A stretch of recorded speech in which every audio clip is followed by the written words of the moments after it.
Budagaya Bandung yang akan menjadi moderator pada acara parenting pada malam hari ini. Sebelumnya, saya akan memberikan beberapa informasi peraturan yang perlu diketahui. Yang pertama, acara berlangsung pukul 7 sampai 9 malam.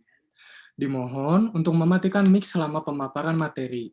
Yang kedua, jika ada pertanyaan, peserta bisa menyampaikan pertanyaannya di kolom chat yang tersedia pada Zoom dan YouTube.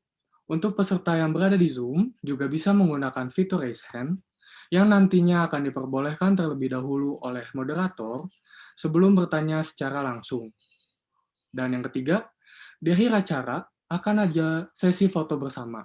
Diharapkan para peserta yang berada di Zoom dapat menyalakan kamera untuk proses dokumentasi. Setelah itu, para peserta diminta untuk mengisi form evaluasi acara hari ini. Sekarang, kita akan berkenalan dengan narasumber kita hari ini. Narasumber kita adalah Arya Wamsa Franky, atau yang dikenal dengan Ko Franky. Beliau memiliki pengalaman dalam bidang pendidikan sebagai Sarjana Psikologi, Pendidikan Universitas Gadjah Mada, Yogyakarta, Sarjana Matematika Universitas Gadjah Mada, Yogyakarta, Dhamma Duta Widyasena Wihara Widyaloka, Yogyakarta, Family Hypnotherapy Arisandi, Surabaya, Pabaja Samena di Wihara Mendut, dan biku sementara selama 20 hari di Myanmar.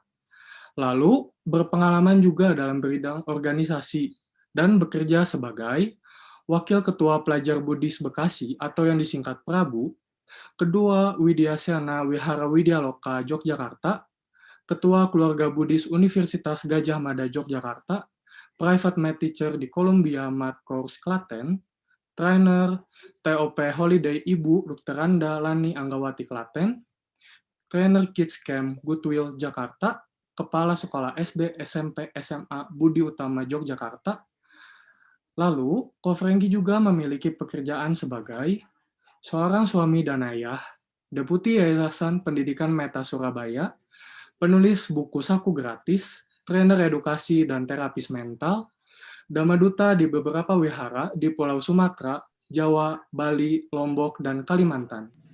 Narasumber penyejuk jiwa, Buddha RRI Pro 1 91,1 FM Yogyakarta. Sekian profil singkatnya. Sebelum kita masuk ke materi hari ini, setiap orang tua memiliki pola asuh yang berbeda-beda terhadap anaknya. Beberapa orang tua menggunakan pengasuhan dengan nilai-nilai yang secara turun-menurun dari kakek dan nenek. Ada juga orang tua lain yang memutuskan untuk mengadaptasi nilai dari ajaran lain. Salah satunya, ajaran Buddha. Nilai-nilai Buddha membantu kita menemukan makna yang lebih dalam tentang arti hidup. Pastinya, kita sebagai orang tua pasti menginginkan yang terbaik untuk anak-anaknya. Oleh karena itu, hari ini kita akan membahas bagaimana mendidik anak dengan penuh perhatian bersama dengan narasumber kita. Kepada Ko Franky, kami persilahkan untuk memulai acaranya. Baik, selamat malam semuanya. Oke, saya coba untuk stop screen ya supaya bisa lihat semua. Oke, makasih. Nah, ini saya coba buat virtual background ya. Oke, ini inisiatif sendiri aja supaya agak menarik gitu ya. Terima kasih kepada pengurus Angkatan Muda Wihara Budagaya Bandung ya ini ya. Betul ya, di Bandung ya. Wiraga yang mengundang saya. Selamat malam kepada para hadirin yang sudah hadir di sini. Semoga kita semua dalam kondisi yang sehat, karena memang saat ini kita sedang dilanda pandemi yang tentu menjadi perhatian untuk kita semua. Kami juga mengucapkan turut berduka kepada para saudara, keluarga yang sudah meninggal ya gara-gara COVID ini. Dan kami juga mengucapkan semangat kepada mereka yang sedang melakukan isolasi mandiri. Semoga segera mendapat imun yang kuat. Dan kepada kita yang sekarang masih sehat, mari kita menjadi pelopor untuk untuk terus ya menjaga kesehatan ini, dan tidak lupa untuk berbagi kepada teman kita yang membutuhkan. Seperti malam hari ini, kita yang di rumah saja, masih bisa belajar ya, dan saya akan coba sharing mengenai bagaimana mendidik anak dengan penuh perhatian, di mana tema ini sudah diberikan oleh Angkatan Muda AMVB ya, AMVB G. G ya, AMVBG ya. Baik, saya akan coba share screen. Namun sebelum saya share screen, boleh jawab pertanyaan saya, Ibu Bapak hadirin yang hadir pada malam hari ini. Silakan yang menjawab ya dengan kolom chat, atau langsung jawab boleh juga dengan mic yang di-on-kan. Pertanyaan saya sederhana. Apakah kita semua ini merasa yakin sebagai, kalau ini yang jadi orang tua ya, yang sudah jadi orang tua, apakah sudah merasa yakin sudah melakukan parenting yang baik? Jawabannya yakin atau tidak gitu ya, atau ragu-ragu? Silakan. Jawabannya ada 3, yakin, ragu-ragu, atau tidak yakin. Oh tidak, oke. Bagi mereka yang belum berkeluarga juga boleh. Kira-kira saya ini sudah siap belum ya menjadi orang tua dengan memahami parenting? Sudah yakin belum? Oke, baik. Belum ya, rata-rata belum nih. Oke, terima kasih. Hardi sudah menjawab ya, Bapak Hardi, Bu Novi. Oke. Nah, pertanyaan berikutnya, apakah kita pernah kan kita jadi anak nih ya? Nah, kita pernah jadi anak. Pernahkah kita merasa bahwa orang tua kita ini sempurna dalam memberikan pengasuhan? Kita waktu jadi anak, pernahkah merasa bahwa orang tua kita nih, wow, superhero, sangat luar biasa, sangat istimewa orang tua saya ini, sehingga saya mendapat pendidikan sampai hari ini, atau mendapat perlakuan yang tepat oleh orang tua kita? Jika istimewa, jawab yes. Jika ragu-ragu, jawab aja ragu-ragu. Jika tidak, jawab aja tidak. Oke, yes. Ya. Oke, makasih. Ya, ada lagi yang jawab, silakan. Yes. Yes ya, oke ya. Rata-rata anak akan mengatakan orang tua itu sudah yes sempurna. Tapi kalau kita jadi orang tua, kita jawabnya belum sempurna. Ya, itulah hebatnya seorang orang tua dan hebatnya bakti anak terhadap orang tua. Padahal orang tuanya ragu loh kalau dia belum tentu sempurna dalam parenting. Tapi bagi anak cukuplah, itu sudah sempurna lah. Habis saya bisa hidup sampai hari ini. Nah, gitu ya. Oke. Oke, sekarang saya lanjut. Izinkan saya share screen ya. Saya share screen. Saya sudah buatkan PowerPoint supaya lebih lebih dalam membicarakan parenting. Karena parenting ini kadang-kadang banyak pembicara parenting itu belum punya anak. Jadi parentingnya itu parenting teori kata orangnya gitu. Nah, kalau saya, Ko Franky, syukurnya sudah punya anak dan sekarang kelas 2 SD. Lalu selain itu, Ko Franky juga punya anak siswa. Saya mendidik dari anak TK, pernah jadi guru TK juga, sampai ngurusin anak SMA yang mulai berpacaran, ya mulai nge-vape gitu ya, mulai minum-minuman gitu kan. Yang negatif-negatifnya ya, yang positifnya mulai mau kompetisi, ikut kejuaraan internasional dan segala macamnya ya. Jadi cukup lengkap lah pengalaman saya mengurus anak saya sendiri dan mengurus anak orang di sekolah gitu ya, dari TK sampai SMA. Nah, apa yang saya sampaikan ini saya kaji dari beberapa mata pelajaran atau teori-teori gitu ya, plus saya kaji juga dengan pengalaman saya. Jadi saya kawinkan, karena tidak boleh kita belajar tuh hanya teori atau hanya pengalaman. Kalau pengalaman tanpa teori kurang baik. Teori tanpa pengalaman itu apalagi gitu ya. Nah, saya padu padankan teori plus pengalaman ya. Oke. Nah, ini dia. Oke. Judulnya sudah diberikan oleh panitia, parenting penuh perhatian. Ini tadi sudah disampaikan. Nah, ini Bapak Ibu, kita sudah harus pahami bahwa kita ini masuk di parenting atau parent 4.0 ya. Persis kayak revolusi industri 4.0. Nah, gaung-gaung 4.0 itu apa bedanya 3.0, 2.0, 1.0 gitu ya. Kalau 1.0 waktu itu anak-anak itu nggak perlu dididik seperti apa gitu ya. Harus diomongin pokoknya jadi. Ya, contohnya orang tua kita, kakek nenek kita yang khususnya mereka yang Tionghoa mendarat ke Pulau Jawa, Pulau Sumatera, mendarat di mana-mana, mereka tidak ada parenting khusus, tidak ada kelas-kelas parenting seperti ini, tapi mereka bisa jadi orang. Ya, bisa kerja keras, bisa tekun. Kenapa? Karena mereka di point 1.0, di mana di situ tidak perlu banyak bicara, yang penting mereka diajarkan prinsip-prinsip aja jalan, gitu ya. Dan waktu 1.0 anaknya banyak, ya sampai orang tua tuh lupa, kamu namanya siapa ya? Aduh, lupa, karena anaknya banyak ya. Bahkan ibarat kata mati satu tumbuh dua gitu ya, mati tiga tumbuh lima gitu kan. Zaman dulu seperti itu. Seperti mama saya, saudaranya ada 11. Papa saya masih sedikit lah 5 ya, tapi banyak sekali orang yang keluarganya itu isinya sampai 11 selusin gitu ya. Seperti itu. Artinya setiap tahun beranak gitu ya, punya anak gitu ya. Nah, itu 1.0. 2.0 sudah mulai anak-anaknya berkurang jumlahnya. Terus sudah mulai masuk sekolah. Ya, sudah mulai harus sekolah, sudah mulai. Nah, tapi sekolahnya itu masih diatur dalam arti ikuti aja apa yang dikatakan guru.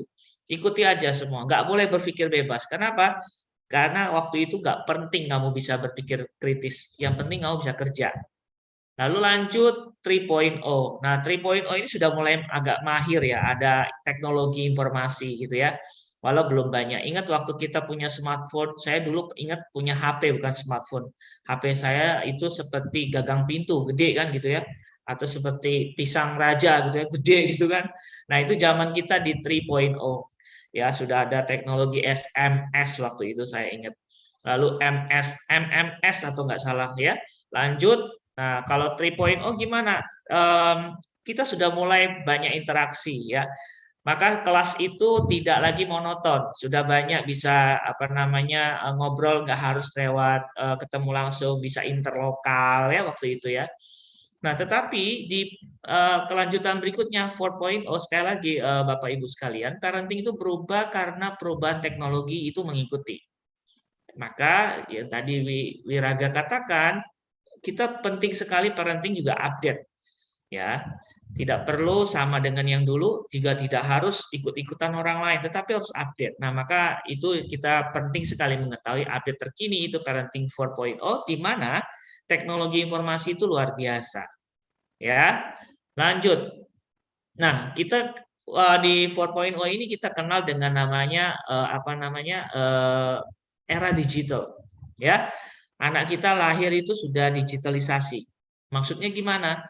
Maksudnya anak-anak kita itu sudah punya keterampilan untuk melakukan penggunaan barang-barang digital. Maka di dalam banyak riset atau artikel dikatakan anak-anak zaman sekarang yang lahir di tahun 2000-an itu disebut native digital. Ya, native digital itu artinya orang yang asli menggunakan digital sejak lahir. Ya, tetapi dampaknya ternyata, nah ini yang saya catat dalam beberapa artikel, 60,8% itu ternyata sudah menggunakan internet anak di usia 5 sampai 19. Coba dicek ya, kita yang punya anak kecil atau mereka-mereka yang punya adik, mereka rata-rata sudah punya smartphone. Atau kalau punya laptop mereka bisa browsing sekarang. Betul ya? Yang kedua, dampak yang lain adalah ternyata pornografi ini juga diakses oleh 80 juta anak sejak 2010 sampai 2014 dari BPS. Ya, jadi dampak negatifnya ada juga ternyata. Ya, pornografi. Berikutnya, kasus pornografinya juga meningkat. Ya. Namun yang berikutnya gangguan jiwa. Nah, ini gangguan jiwa dari pengguna internet sekarang boleh cek teman-teman siapa yang setiap menit mengecek HP-nya. Ya, berdasarkan beberapa ada manual book untuk gangguan jiwa itu dimasukkan gangguan jiwa karena smartphone atau gangguan jiwa karena internet. Jika per 6 menit dia ngecek HP, itu dia gelisah harus cek. Ya, notifikasi bunyi langsung cek. Ting dong, tetet tetet apa gimana ya? Langsung cek, langsung cek, langsung cek. Nah, ini menunjukkan peningkatan gangguan jiwa gara-gara smartphone, ya. Berikutnya, nah, positifnya apa? Anak-anak zaman sekarang itu banjir informasi. Ya, mereka cepat sekali untuk memahami sesuatu. Ya, bahkan kita juga sudah paham sebelum presiden menyampaikan berita aja, berita udah sampai ke kita loh. Saking cepetnya sekarang ini. Padahal dia belum jumpa pers loh. Tapi karena ada yang bocori, ada yang pasang di Instagram, pasang di Twitter segala macam. So very fast today ya informasi. Lalu, nah ini juga positifnya peningkatan pertemanan. Tapi biasanya pertemanan semu ya. Seperti sekarang saya punya Facebook itu follower atau friends itu ada 3.000. Saya bingung 3.000 itu siapa aja ya. Saya juga nggak kenal ya, tapi itu jadi pertemanan yang meluas sekali. Nah, ini warna digital yang terjadi hari ini Bapak Ibu. Kemudian saya mau bagi satu lagi yang penting harus dipahami adalah ini. Bapak Ibu harus paham bahwa anak kita itu sekarang menuju era tadi 4.0. Ya, di 4.0 itu diminta anak-anak kita di abad nanti 21 itu perlu punya 10 skill ini. Nah, skill ini ditentukan oleh siapa? Oleh OECD. OECD itu organisasi untuk pembangunan ekonomi dan kerjasama dan pembangunan ekonomi. Negara yang di dalam sini ada negara maju dan negara berkembang termasuk Indonesia. Mereka pasang target. Indonesia, lu kalau mau sukses ke depan, tolong anak-anakmu siapkan 10 skill ini. Apa 10 skill itu? Oke, yang pertama kita lihat complex problem solving. Anak kita harus bisa menyelesaikan masalah. Maka dalam parenting kalau sering dibantu anaknya, sering ditolong, anak itu pasti lumpuh dalam menyelesaikan masalah. Hati-hati. Maka dalam sekolah juga, sekolah kalau gurunya yang aktif, bukan muridnya, maka anak kita siapkan untuk lumpuh dalam menjadi orang yang problem solver, penyelesai masalah. Berikutnya, oleh karena itu anak harus dikasih masalah Bapak Ibu. Jangan pernah anak itu dibiarkan nina bobok dengan segala fasilitas. Nah, hati-hati ya. Oke. Critical thinking. Nah, kadang-kadang anak kita itu kritis. Saya punya anak aja kritis, sampai saya juga kesel dengernya. Kok tadi dikit-dikit tanya, PL tuh lahirnya dari mana ya, Pi? Kok bisa ya, Pi? Kan kita jawab sederhana, karena pelukan mama papinya. Kok bisa pelukan terus keluar L ya, Pi? Ya, kadang-kadang anakku kritis sekali. Tapi kalau kita kesel dan kita akhirnya marah, anak itu akhirnya macet, tidak mau bertanya lagi. Nah, ini jadi masalah. Padahal sejak kecil anak itu terlatih untuk kritis karena dia pengen tahu. Ya, maka ibu bapak kalau punya anak kritis sudah harus bangga. Ye, jawabnya gimana kalau nggak bisa? Yuk cari bareng yuk, cari di Google yuk, gitu aja, sederhana. Ya, cari di Google dengan versi kids ya, jangan salah. Jadi misal kalau kita mau tanya menjelaskan kelahiran versi anak, harus ada tulisannya versi anak, ya kan? Kalau dalam bahasa Inggris, how to explain, ya, getting baby for kids, gitu loh. Cari. Nah, jangan lupa ada for kids dengan versi anak, gitu ya. Jangan versi dewasa, muncullah nanti hal-hal yang dewasa. Oke, hati-hati. Berikutnya, OECD ini, negara-negara ini mengharapkan anak-anak kita itu nanti punya people smart atau people manajemennya, punya keterampilan mengatur orang. Nah, maka sejak kecil mereka diajari organisasi. Mulai dari mana? Dari rumah. Maka di rumah itu dibuatlah susunan kabinetnya. Mama Menteri Keuangan, Papa misalnya presidennya gitu kan. Anak-anak, anak nomor 1 misalnya jadi menteri apa? Kamu ya bagian menteri ngepel ya. 1 menteri cuci baju ya. 1 menteri angkat jemuran, diatur. Lalu mereka belajar diatur. Kemudian berikutnya mereka akhirnya bisa belajar mengatur karena belajar dari apa? Dari diatur dulu. Dia tahu, oh mama ngaturnya ngono toh. Ya, sorry aku agak bahasa Jawa ya, kelamaan yang Jawa. Jadi ini isone Jawa, nek Sunda itu saya cuman berapa ya? SD kelas 5 sampai SMA saya belajar bahasa Jawanya enggak, tapi SD kelas 5 sampai SMP kelas 3. Saya tinggal di Bekasi dulu. SMA saya di SMA 1 Bekasi waktu itu. Cuman SMA kan nggak dapat bahasa Sunda lagi kan. Oke, cuman saya ingat lagu Bumi Bulan, Bumi Bulan, Bumi Bulan, gitu. Oke. Terus yang lainnya lupa. Nah, berikutnya kecerdasan atau skill yang diperlukan lagi kreatif. Ya, kreatif itu warna. Ya, salah satunya warna-warni. Maka kalau anak itu di kamarnya jangan flat warnanya, putih aja. Mejanya putih, lemarinya putih. Ini mau nyiapin dia ke kuburan, Pak, putih-putih semua. Ya, kasih warna-warni. Kalau misalnya dia mau coret-coret gimana? Kasih space lah satu tembok, silakan coret apa-apa. Itu kreativitas. Karena kreativitas itu free will, kebebasan berpikir. Izinkan. Ya, jangan kamu iki coret-coret sana, coret sini. Padahal anak kita ternyata Pablo Picasso nantinya, ya seorang seorang yang ahli dalam melukis. Kita nggak tahu, we don't know. So apapun yang anak lakukan, you have to support. Kita harus support dia. Ya. Berikutnya skill yang diperlukan lagi adalah sebentar. Tip. Nah ini coordinating with others sama ya kayak people management. Kemudian emotional intelligence.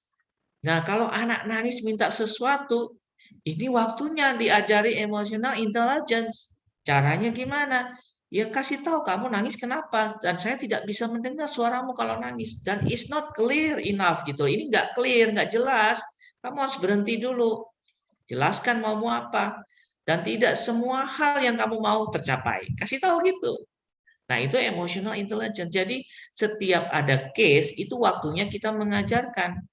Bukan kalau ada nangis, ya kamu butuh apa nak? Oh, balon mah, kasih balon, ya. Makanya banyak tukang balon tuh di tempat tempat kondangan tuh sering banyak tukang balon dengan jual main anak-anak. Kenapa?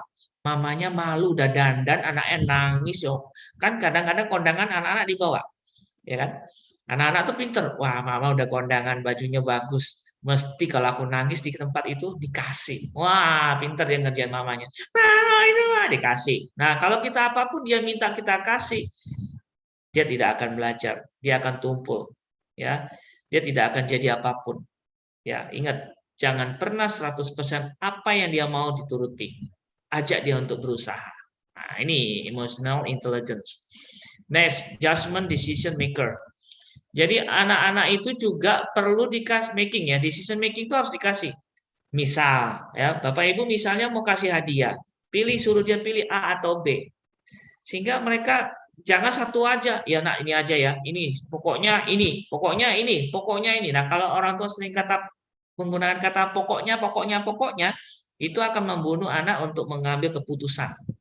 Bikin opsi A sama B. Nah, kamu mau sepeda atau baju sepatu baru dan sebutkan alasannya.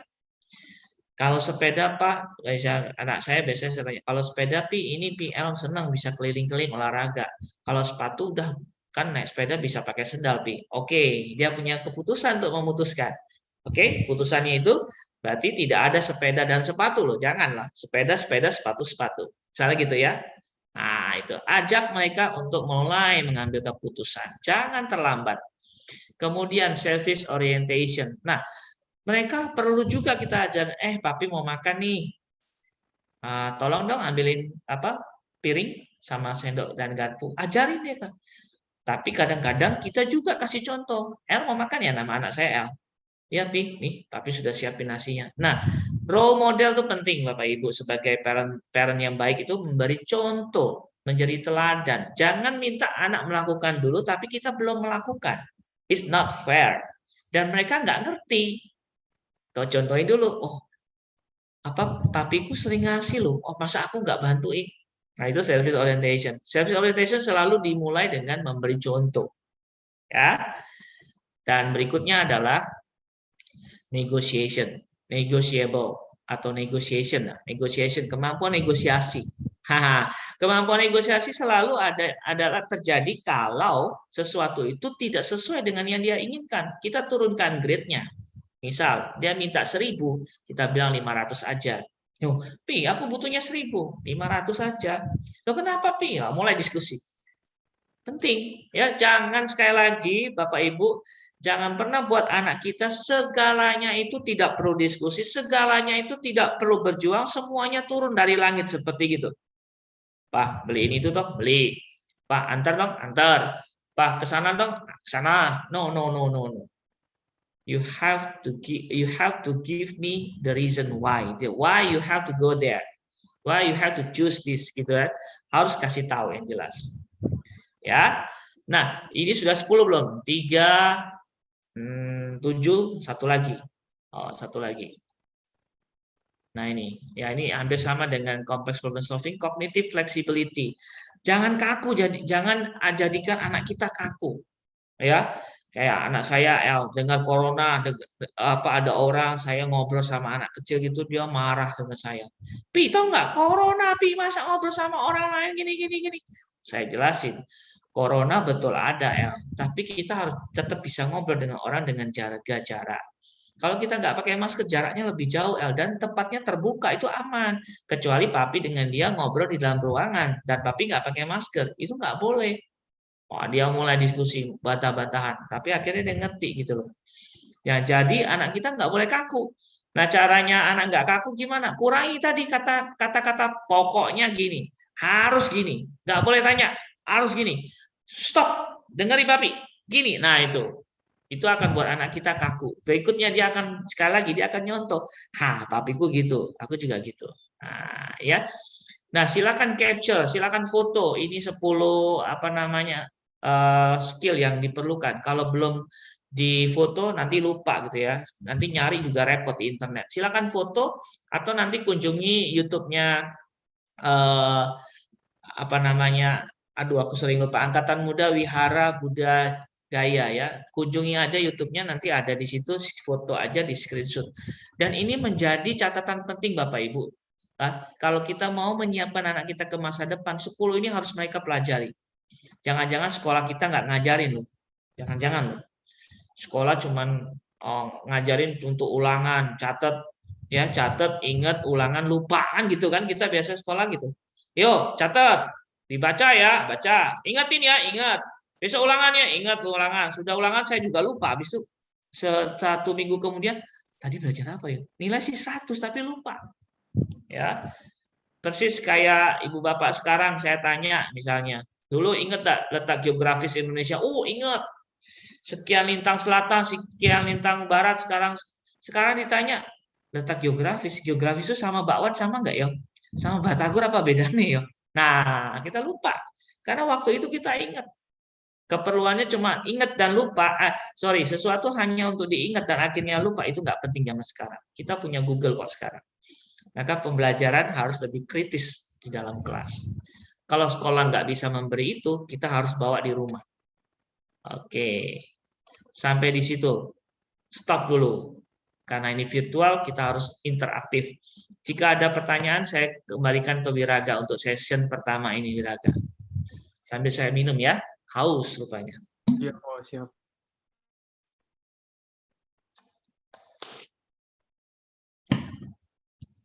Ya. Kita di sesi 1, saya akan break per section. Saya nggak mau kayak orang kuliah. Lupa. Kita bukan kuliah. Kita benar-benar mau berbagi skill, pengalaman.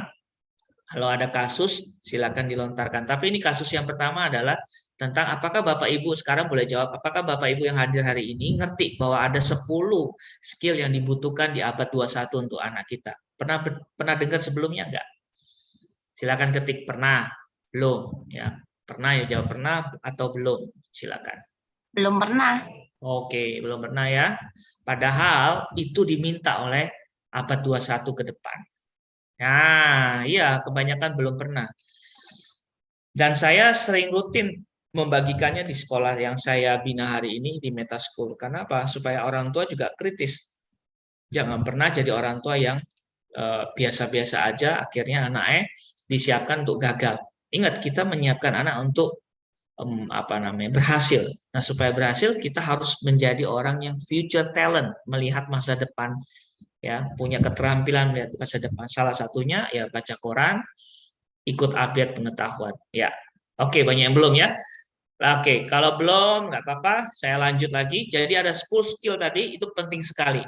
Kalau disingkat, diperas lagi, 10 skill itu cuma jadi 4. Ya, catat nih 4 nih, 4C yang sekarang disingkat. 4C. Saya sebutkan dalam bahasa Inggris, nanti diterjemahkan dalam bahasa Indonesia. C yang pertama adalah skill collaboration, kolaborasi, kerjasama. Skill pertama itu kolaborasi, kerjasama. Anak harus bisa belajar kerjasama. Jangan semaunya gue, egois. Nggak bisa. Bapak Ibu tahu taksi terbesar Indonesia saat ini siapa? Boleh jawab di kolom chat atau langsung pakai suara. Taksi terbesar saat ini siapa di Indonesia? Apa namanya brandnya? Ada yang tahu? Depannya G, G. Grab. Yes, Grab, Gojek, Gokar.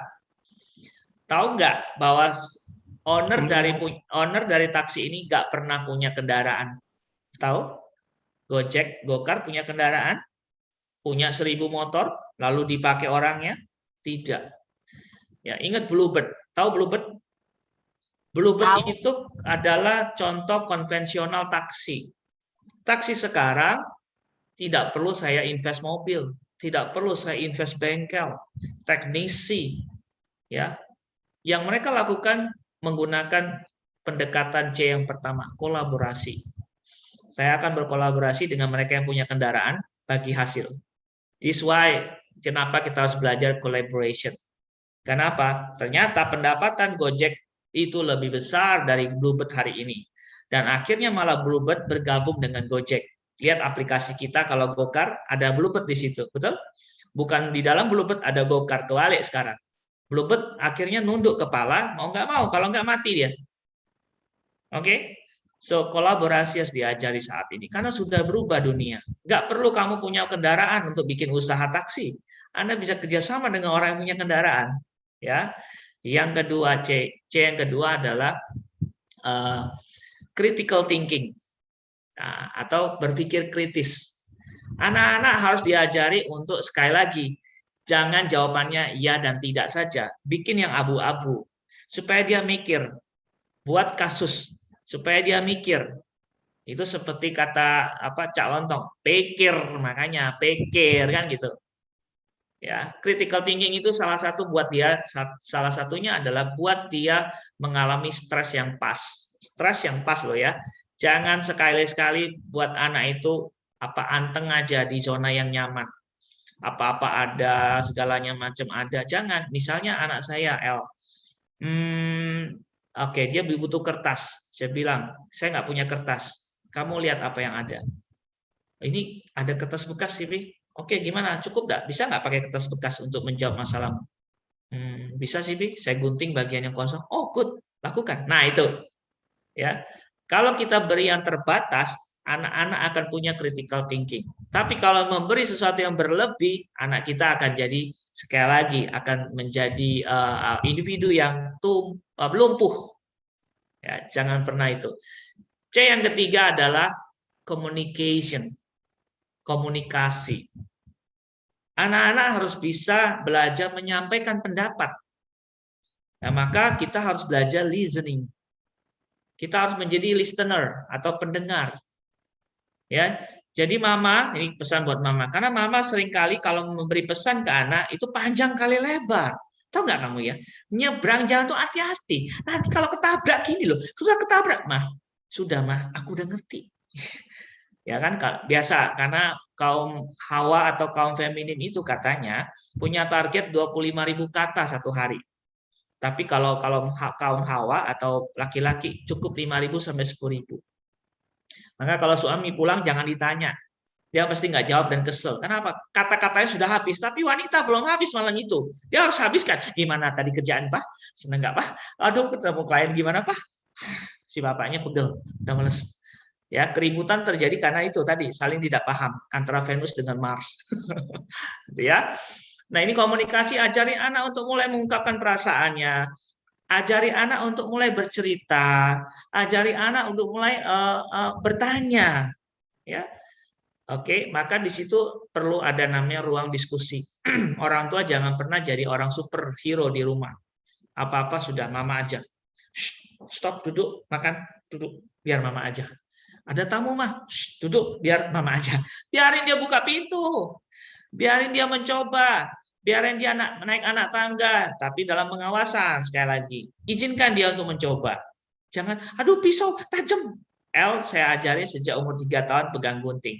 Saya ajarin supaya dia tahu hati-hati. Tapi saya contohin, ini gunting tajam loh. Tajam itu bisa bikin berdarah. Apa itu berdarah? Luka, sakit. Nih, tapi cubit ya, ini rasanya sakit. Oh, yang sakit, Pi. Oke, caranya pegangnya gini, gunting. Nah, gitu. Jangan apa-apa dilarang karena takut. Takut luka, takut ini. Akhirnya anak kita sekali lagi lumpuh. Ajari, kasih contoh. Ya, ini komunikasi. C yang keempat adalah kreatif. Creativity. Buat anak kita kreatif. Sekali lagi, kreatif itu sama kayak critical thinking. Buat yang terbatas. Misalnya L, butuh celengan. Saya bilang, oke, kita buat. Kita punya kardus bekas yang kecil, bekas pasta gigi misalnya. Ayo dibuat, dilapisi, mereknya dilapis dengan kertas kado bekas, lalu kita bolongin. Nah, jadi celengan. Be kreatif. Ingat, itu tadi karena terbatas, jangan celengan. Oke, cari Tokopedia, yuk beli. Nah, enggak. Oke. Jadi 4C ini meringkas 10 tadi. Collaboration, kolaborasi. Kemudian critical thinking, ya, berpikir kritis, komunikasi dan kreatif. Ya, itu ya. Oke. Sampai di situ hal yang ingin kita bahas tentang target kita parenting bukan hanya membuat anak kita happy di rumah, tapi dia harus punya skill-skill yang disiapkan untuk abad 21. Jangan tanya anak, gimana anakku, anakmu? Happy ya happy. Bisa apa? Gak bisa apa-apa, pokoknya happy. Nah, jangan. Kasihan anak kita. Karena kita bukan lagi bersaing dengan anak Indonesia, juga bukan bersaing dengan anak global. Kita bersaing dengan robot Bapak Ibu ke depan. Ya, kita bersaing dengan namanya AI, artificial intelligence, kecerdasan buatan. Seperti apa? Algoritma Google itu sudah salah satu kecerdasan buatan. Bapak Ibu tahu nggak Google itu luar biasanya sampai tahu ulang tahun kita ngucapin. Ya karena kita daftar dengan ulang tahun kita, dia ngucapin loh. Kita aja sampai lupa dengan ulang tahun mama kita, tapi Google ingat. Bahkan foto-foto kita dia bisa, loh kamu pernah lo 2 tahun lalu pergi ke sini. Hah? Kok lu tahu? Ya. Apalagi kalau kita sering update makan di mana, dia akan kasih tahu kita. Ini loh, kamu pernah ke sini. Oh my God, dia tahu lebih dari Tuhan.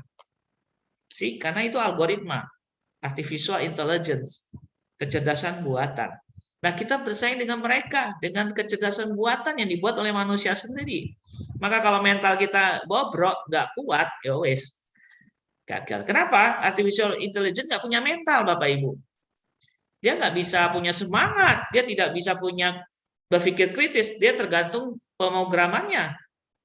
Betul? Maka kekuatan kita di manusia itu harus dikuatkan. Maka kalau kita melakukan pekerjaan sebuah robot, misalnya menghafal, mengingat, kita pasti digantikan oleh mereka. Ya sederhana aja, ambil kalkulator sekarang. Ayo hitung lomba cepet-cepetan hitung dengan kalkulator. 125 kali 3.576. Wah, kalkulator selesai sudah. Kita baru mikir, ini satuannya mana, puluhannya mana, ribuannya mana. Wah, semuanya. Betul? Maka jangan bersaing dalam hal cara mengingat, tapi bersainglah dalam karakter. Yang tadi, kolaborasi, kreativitas, komunikasi, critical thinking ini nggak bisa dimiliki oleh artificial intelligence. Get the point? Kalau jelas boleh ketik jelas. Kalau belum silakan ketik belum. Atau langsung mic on. Jelas? Kita lihat. Oke, makasih. Yes. Makasih Bu Novi, Saudara Novi, Saudara Hardi, Wiraga, Tommy. Yes. Web browser. Who is it web browser? Oke. Oh, ini artificial intelligence. kok udah ada 2 peserta kita yang nanya nih kok. Oke, silakan kita jawab ya. Boleh, Wiraga ditanyain apa? Oke nih, yang pertama dari Lucky. Nama budaya kok saya ingin bertanya. Yang ke-1, bagaimana tips menghadapi anak tantrum dan agresif pada usia 2 tahun yang dikenal sebagai fase terrible 2 dan terrific 3 yang memang secara fase psikologisnya demikian. Itu yang ke-1. Yang kedua, bagaimana tips sebagai orang tua untuk melihat bakat anak pada usia dini, yaitu 2-3 tahun. Itu kok pertanyaannya. Oke. Baik, makasih. Nah, ini pertanyaannya sangat psikologis sekali istilah-istilahnya. Tapi Ko Franky ini bukan seorang psikolog, sayangnya. Ko Franky ini educator. pendidik. Cuman untungnya ya saya itu dibesarkan dengan banyak masalah. Jadi saya kaya dengan solusi gitu ya. Saya pernah di sekolah waktu di Jogja itu saya pernah untuk membantu anak tantrum. Saya mengamati dan saya baru tahu waktu itu namanya tantrum itu seperti itu gitu ya. Nah, saya menghadapinya satu, please izin buat anak yang tantrum itu tidak melukai, jangan sampai dia melukai dirinya khususnya bagian kepala ya. Karena kan dia tantrum tuh luar biasa energinya. Peluk aja. Peluknya dengan pas ya, jangan terlalu keras karena keras dia akan melawan. Ya, peluk dengan pas. Itu yang susah ini. Yang ukuran pas ini ya memang sesuai dengan pengalaman kita meluknya. Saya peluk dia laki-laki ya, khususnya karena usianya juga masih anak-anak. Saya peluk dengan hati di dalam saya katakan may all you be happy ya, kayak kita meta citena lah, mengembangkan cinta kasih dalam diri kita, ucapkan semoga Anda berbahagia, kita peluk. Lalu kita ajak ngomong, ayo tarik nafas, buang. Gak usah banyak ngomong. Sekali lagi, jangan banyak ngomong. Apalagi kita nunjukin kegelisahan, ketakutan, kekhawatiran. Ada guru saya sampai dicakar. Wah, gitu ya. Tadi, karena meluknya terlalu keras. Saya peluk pelan, saya bilang, ayo tarik nafas, tenangkan dirinya. Semua pasti berlalu, tenangkan diri. Nah, seperti itu. Itu salah satu cara yang saya lakukan dan mujarab. Padahal saya nggak baca referensi, cuma saya baca ini aja sih, kayak pengalaman kita dengan diri kita sendiri kan. Kalau kita ada masalah, kita tahu keras, kita stres juga akan distres lah atau depresi. Tapi kalau terlalu lunak, masalah nggak selesai. Maka kita hadapi step pelan-pelan. Yang paling penting adalah atur nafas. Nah, ini kalau kita belajar dari meditasi. Segala masalah apapun, atur nafas dulu. Karena nafas akan nafas yang diatur dengan baik atau yang teratur dengan baik, maka kandungan oksigen ke otak akan baik juga. Kalau oksigen ke otak itu baik, maka sel otak kita akan sehat. Kalau sel otak kita sehat, maka dia akan kerja dengan optimal. Kalau dia kerja optimal, kita mendekati ke solusi. Lebih tenang, lebih kalem, seperti itu. Wiraga. Pertanyaan keduanya tadi? Oke, untuk pertanyaan kedua, bagaimana tips sebagai orang tua untuk melihat bakat anak pada usia dini, yaitu 2-3 tahun? Oke. Nah, ini pertanyaan menarik juga ya. Untuk mengetahui bakat anak sederhana kalau saya lihat. Pertama, kita bagi dua dulu secara gampang. Anak ini bakatnya suka ke lapangan atau di balik layar atau bekerja di dalam sebuah kantor atau bekerja di balik layar lah ngomongnya gitu ya, atau pokoknya ada dua. Apakah anak kita ini aktif ke lapangan, ketemu banyak orang, atau dia itu bekerja tidak banyak ketemu orang. Nah, itu dua dulu tipsnya. Maksudnya dua karakter utama itu yang kita perlu tahu. Nah, caranya gimana? Ini banyak riset, dan yang saya lihat riset yang paling cocok itu adalah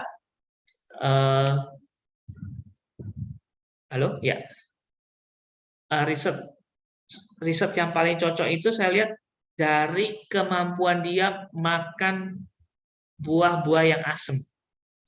Kalau anak kita suka makan buah yang asam seperti jeruk gitu ya, mangga atau vitamin C lah. Oke, itu ini ada apa nih, gangguan? Goyang-goyang. Enggak ya? Aman kok, aman. Aman ya? Komputer saya berarti ini. Oke. Nah, kalau dia suka makan buah yang asam, itu cenderung cirinya adalah mereka yang suka bekerja di lapangan. Tapi kalau mereka yang nggak suka yang asam, biasanya mereka bekerja di balik lapangan atau di kantor, orang kantoran lah gitu. Nah, itu salah satu tipsnya. Nanti dari dua ini pecahnya akan banyak cabangnya. Misal, kalau anak itu suka asam, suka ketemu orang, berarti dia nanti larinya ke marketing, ya, ke PR, ya, ke dokter, psikolog, ya karena ngurusi orang, karena dia senang ketemu orang. Tapi kalau anak kita yang nggak suka asam, ya dia cenderung kerja sendiri. Seperti apa? Project manager, maksudnya, project design, ya mendesain sebuah proyek algoritma pemrograman, programmer misalnya, teknisi, engineering ya, atau dia kerja di lab gizi, lab pangan, lab apapun. Nah, gitu cara gampangnya Wiraga. Oke, kok. Nah, sekarang kita lanjut ke pertanyaan ketiga ya, kok. Siap. Ini menurut Ko Franky, edukasi anak di bawah 3 tahun via gadget di zaman sekarang gimana caranya, kok? Oke, makasih. Nah, ini sangat update digital ya. Saya tidak pernah melarang anak saya menggunakan gadget, itu penting. Karena dia native digital. Artinya lahir sudah digital. Ya. Kita tidak layak melarang untuk menggunakannya, tetapi belum layak dia untuk memilikinya. Nah, jadi kita pinjam. Saya pinjamkan, misalnya punya mamanya yang sering dipinjamkan. Punya saya jarang pinjamkan karena banyak urusan pekerjaan nanti kehapus atau segala macam. Ya, dan anak saya L aja bisa membaca di usia 3,5 itu saya gunakan gadget.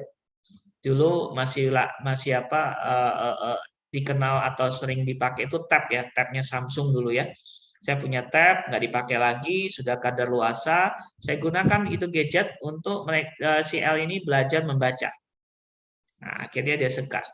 Ya, jadi gadget itu kita bisa manfaatkan teknologi-teknologinya di mana di situ visualisasinya kan menarik, suara audionya juga menarik dan ini memang zamannya anak-anak native digital ini, visual dan suara. Ya. Nah, tugas kita adalah mencari dulu, mendeteksi. Maka saya sebelum aplikasi saya download, sebelum saya gunakan untuk anak saya coba dulu. Aplikasinya baik nggak? Oh ya bagus, nalarnya logikanya, oh ya mantep ini. Oke ini cocok, baru kasih ke dia. Ya, jadi kita harus riset dulu. Ya, riset itu bukan karena lihat wah penggunanya banyak. Ingat hukumnya bukan banyak ya sekarang, hukumnya kualitas. Ya, maka orang misalnya rekomendasikan apapun aplikasi untuk edukasi anak ya kita cek dulu, kita pakai, kita bayangin kalau jadi anak seperti apa. Nah gitu Wiraga. Oke, kok. Terima kasih untuk jawabannya, kok ya.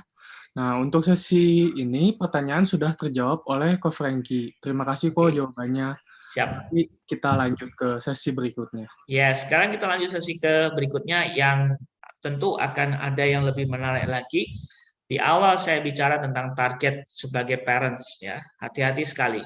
Target kita 4C tadi atau 10 skill tadi. Nah, sekarang ada hal-hal dasar yang kita perlukan sebagai parents ya.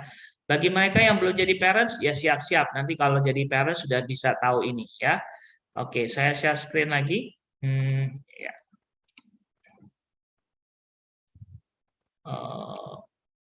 Belum ya, belum kelihatan ya. Sebentar.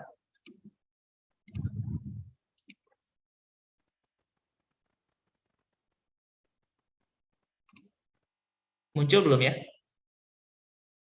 Di saya belum kok. Belum ya. Oke, sebentar.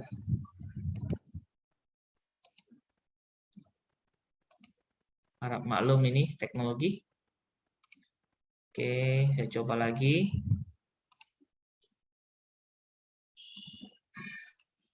Nah,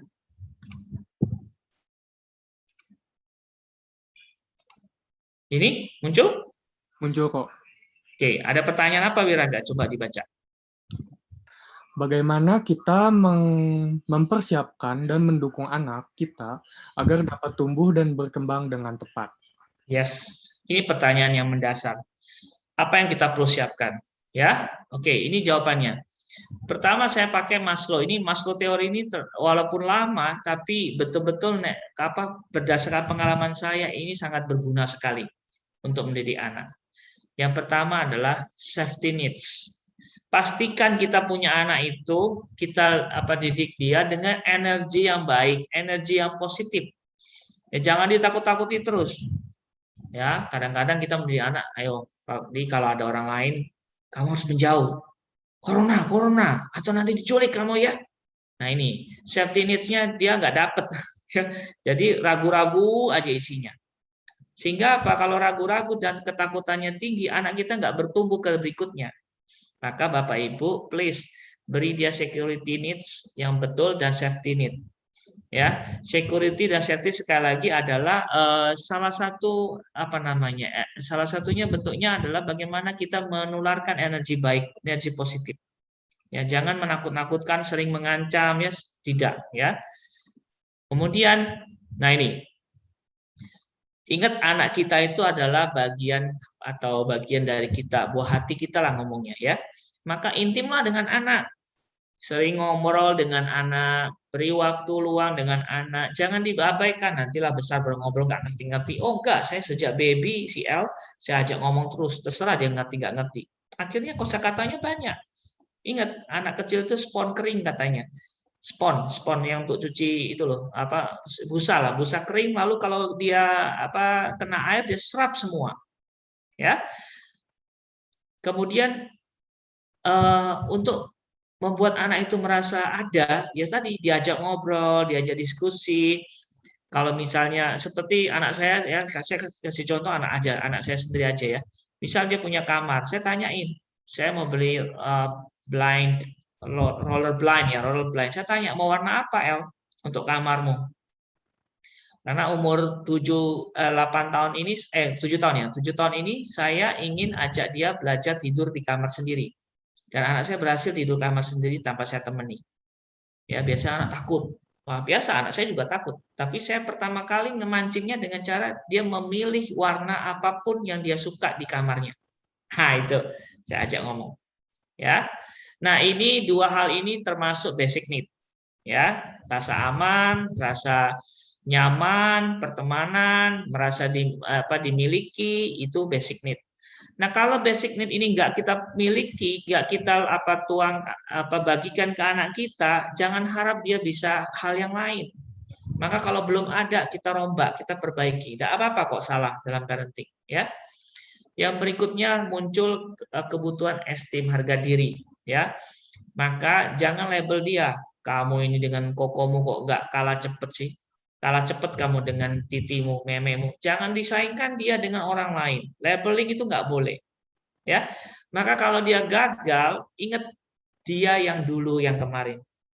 Oh, ingat loh, kamu kemarin bisa loh. Ingat, bandingkanlah dia dengan dirinya sendiri kemarin yang lampau, bukan bandingkan dengan orang lain. Tapi kalau dia mau bandingkan sendiri gimana?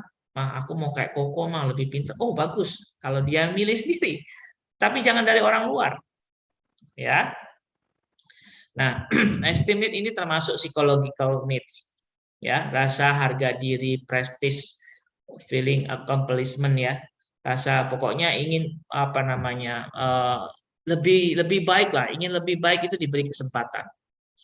Nah, setelah itu baru dia bisa namanya aktualisasi. Ya, aktualisasi ini perkembangan berikutnya di mana dia lebih kreatif, lebih mau belajar, nggak disuruh mau belajar, nggak diperintah dia mau lakukan. Apapun yang buat kita jadi mudah. Ya kan? Enak toh kalau punya anak mau belajar sendiri seperti anak saya, ini virtual ini, dia buka e-learning sendiri, dia print sendiri, dia baca sendiri, dia kumpulin tugasnya, submit sendiri, baru kelas 2 loh.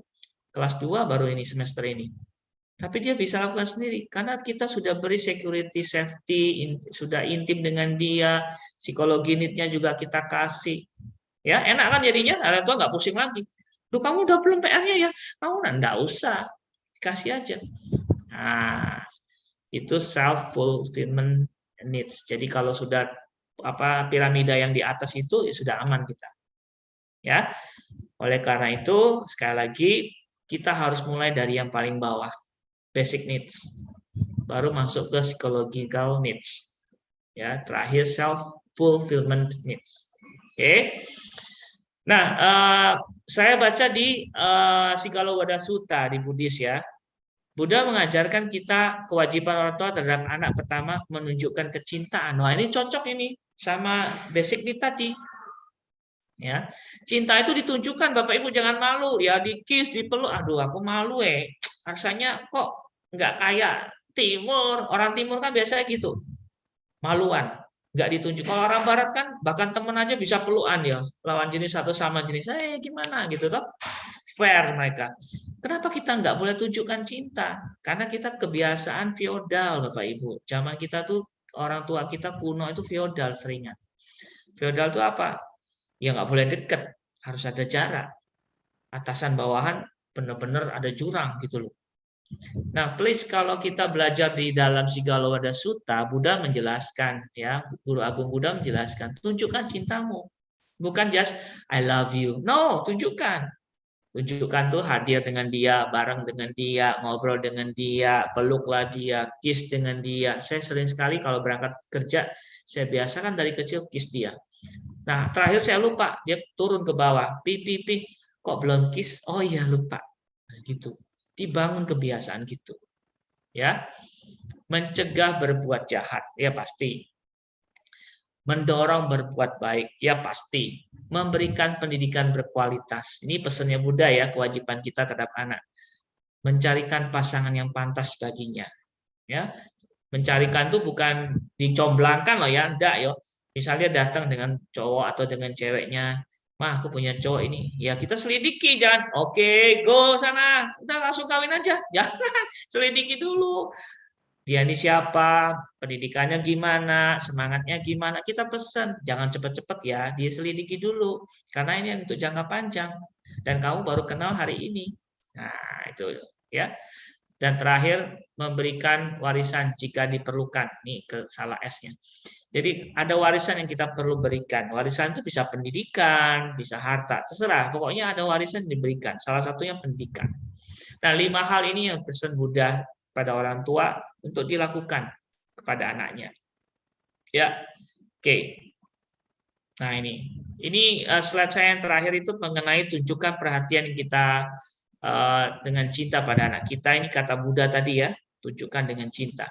Bagaimana kita tunjukkannya? Ada 5S. Ini saya kasih alat ya, alat bantu supaya kita bisa melakukan menumbuhkan cinta kepada anak kita. Ada 5S.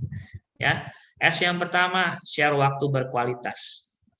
Bapak Ibu, sesibuk apapun saya sebagai kepala sekolah waktu itu, saya selalu ajak anak dan istri saya. Ini yang warna merah itu adalah panggung, belakang panggung saya duduk, ya, saya duduk di belakang panggung, terus tetap nemenin dia, kasih es krim, dia suka es krim McDonald tuh. Pulang batuk ternyata, ya sudah apa-apa. Ya, sekali-sekali batuk tidak apa-apa toh. Yang penting tadi kalau anak kita sehat terlalu, hati-hati loh. Banyak teman kita sangat apa ya, secure sekali, yang makanannya bergizi semuanya secure, ya besarnya autoimun loh ternyata. Nah, saya nggak mau begitu, mendingan dia mengalami batuk tidak apa-apa, diobati, mengalami apa demam ya diobati, tidak apa-apa, karena apa, tubuh ini perlu dikasih tantangan, ya. Maka mereka yang muda kena corona itu bagus, apalagi sampai sembuh sudah. Ya, karena banyak yang mudah sembuh kan, angka kesembuhan kita juga lumayan tinggi, puluhan ribu per hari. Nah, itu kita tetap ada waktu dengan anak, ya. Penting sekali waktu berkualitas dengan anak-anak. Sesibuk apapun, ayolah bagi waktu dengan anak. Jangan dibiarin anak kita yang lucu itu hilang lucunya loh. Nanti dia udah remaja nyebelin loh. Maka pas dia lagi anak-anak ini, ayo temenin, ya. Waktu berkualitas, share waktu berkualitas. S pertama. S yang kedua, sentuh sayang. Nah tadi, peluk, pegangi, tos, ya, dibecandai, dikitikin segala macam, yaitu namanya sentuh sayang. Karena sentuhan secara bawah sadar ditangkap sebagai you trust me, kamu percaya saya. Banyak dalam Erikson saya pernah baca juga, ada psikolog Amerika namanya Erikson. Beliau menyatakan trust itu dimuncul atau rasa percaya baby itu bisa muncul rasa percaya kalau ada sentuhan fisik dengan orang tuanya. Maka anak-anak itu kan lahir langsung digendong diam ya, betul tidak? Seperti anak saya itu dulu lahir, saya gendong langsung diem. Karena ternyata bawah sadar nangkep, ini orang tuaku, ini orang yang bisa aku percaya. Ya, sentuhan sayang. S yang ketiga, selalu berucap yang menguatkan. Ya, kalau dia jatuh jangan aduh salah, pukulin itu mejanya, pukulin itu lantainya, nakal lantainya, ya, kucingnya nakal, pokoknya nyalain orang lain terus.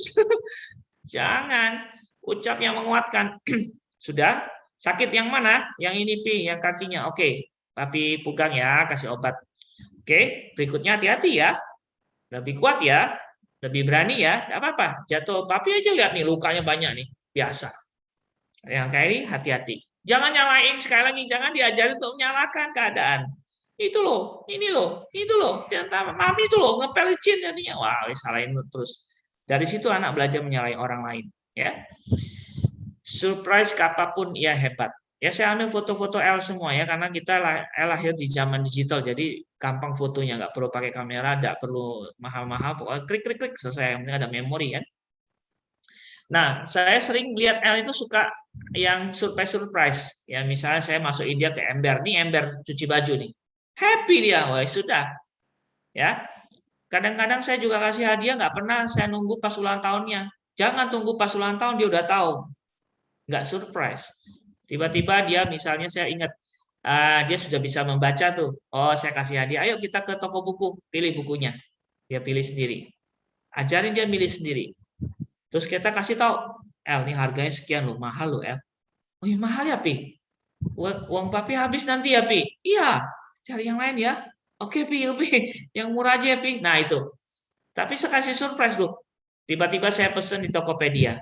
Ya, saya kasih misalnya Iron Man dia suka kasih ini El oh, Pi kok kasih ini ada apa karena El sudah begini karena El sudah begitu nah itu surprise berikutnya servis lah agar tekun ya maksudnya layani dia suka baca kasih buku saya sering ngajak El tuh jalan-jalan gratis tuh ke mall masuk toko buku itu gratis nggak harus bayar toh cuma parkir aja 5.000 3.000 ya sudahlah yang penting masuk ke mall, karena saya pengen dia pinter, supaya suka baca, saya ajak dia ke mana? Toko buku. Tapi Bapak Ibu kalau sering ajak anak kita belanja, misalnya baju gitu ya, siapa tahu dia punya gerai baju, tapi jangan ajarin dia belanja sekali lagi, cuma lihat, cuman apa ya, cuma ibarat kata kita layani dia supaya dia mencapai apa yang dia cita-citakan. Nah, salah satunya saya ajak dia ke toko buku. Ini umur dia setahun, 2 tahun ya, 2 tahun kurang nggak salah. Saya ajak dia ke sana, saya pengen dia bisa cepat baca buku. Maka saya ajak dia ke toko buku. Walaupun kita lihat bukunya terbalik dia ya. Dia lihat buku itu terbalik kayaknya. Nah, ya terbalik. Ya. Oke, itu 5S. Share waktu berkualitas, sentuh sayang, selalu berucap yang menguatkan, surprise kapanpun dia hebat, servislah ia agar tekun. 5S ini saya lakukan, saya terapkan, dan betul-betul saya jadi bangga. Kenapa? Saya lihatkan ini sebentar. Ini tipe komunikasi sebentar, ini. Nah ini. Setiap ada tugas, dia nulis seperti ini. My family, I love papi mami. Ini waktu dia TK. Lalu waktu dia mulai SD, dia tulis lagi seperti ini. Hello mommy and dad, I love you because jadi dia muncul sendiri, gak pernah saya suruh nulis seperti ini, tapi dia muncul rasa cinta sendiri. Karena 5S-nya sudah kita jalankan tadi. Ya, seperti itu. Nah, dia juga berani ingetin saya. P, ya, saya sugesti dia lewat WA. Dia sudah bisa WA tuh. Dia WA dia yang putih, yang saya hijau. Sama-sama papi, terima kasih juga Pepi sudah nurut L tentang semangat Zoom-nya. Ngomong sama orang sabar ya Pi pelan-pelan. Terus udah jarang marah-marah kayak geledek. Mau kalau saya marah kayak geledek dia bilang. Kayak halilintar, kayak guntur. Ya ada apa-apa. Kadang-kadang anak harus berani mengucapkan, mengkritik kita. Nah itu ciri anak kritis. Ya jangan ditakuti karena kalau anak ditakuti nggak mungkin dia bilang begini. Oke? Ini hasilnya yang sudah saya dapat. Ini sumber bacaan saya. Oke. Itu resep yang saya ingin sharekan. Semoga bermanfaat. Sekarang kita kembali ke Wiraga. Bapak Ibu silakan tanya sebanyak mungkin. Waktu kita masih panjang. Monggo. Oke, terima kasih Ko Franky untuk materi dari yang hari ini yang sudah disampaikan. Nah, oke semuanya. Sekarang kita memasuki sesi tanya jawab. Bagi para hadirin yang ingin bertanya, dipersilahkan untuk menuliskan pertanyaannya di kolom chat YouTube maupun Zoom. Hadirin yang ada di Zoom, kami persilahkan untuk bertanya langsung kepada Ko Franky dengan cara menggunakan fitur raise hand.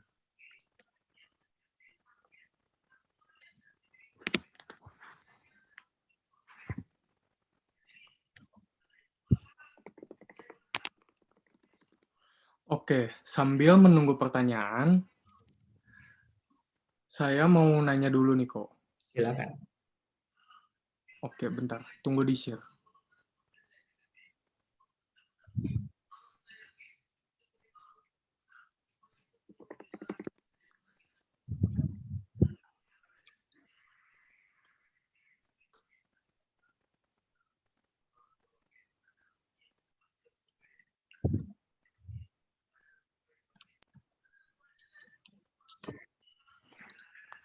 Nah, yang pertama nih, cara menangani anak yang bersikap temperamental. Oke. Nah, anak temperamental itu sekali lagi, kalau saya selalu punya keyakinan ya, ini penting, Bapak Ibu sebagai parenting atau sebagai pendidik seperti saya selalu punya keyakinan bahwa setiap anak itu unik, itu penting. Best our mind gitu ya, basic dari pikiran kita itu selalu menganggap individu itu adalah unik, ya, tidak sama, terus berbeda-beda, tidak bisa seragam. Kalau kita yakinnya sadar kita ke sana itu kuat, maka kita lihat anak apapun, kita nggak labelin sekali lagi. Oh, dia perlu apa namanya perhatian, ya. Kata kuncinya gitu. Kalau anak membuat case apapun, sebenarnya dia lagi mencari perhatian. Nah, seperti anak temperamental. Kenapa dia temperamental? Sejarahnya banyak. Salah satunya adalah ekspresi dia di rumah itu nggak dapat.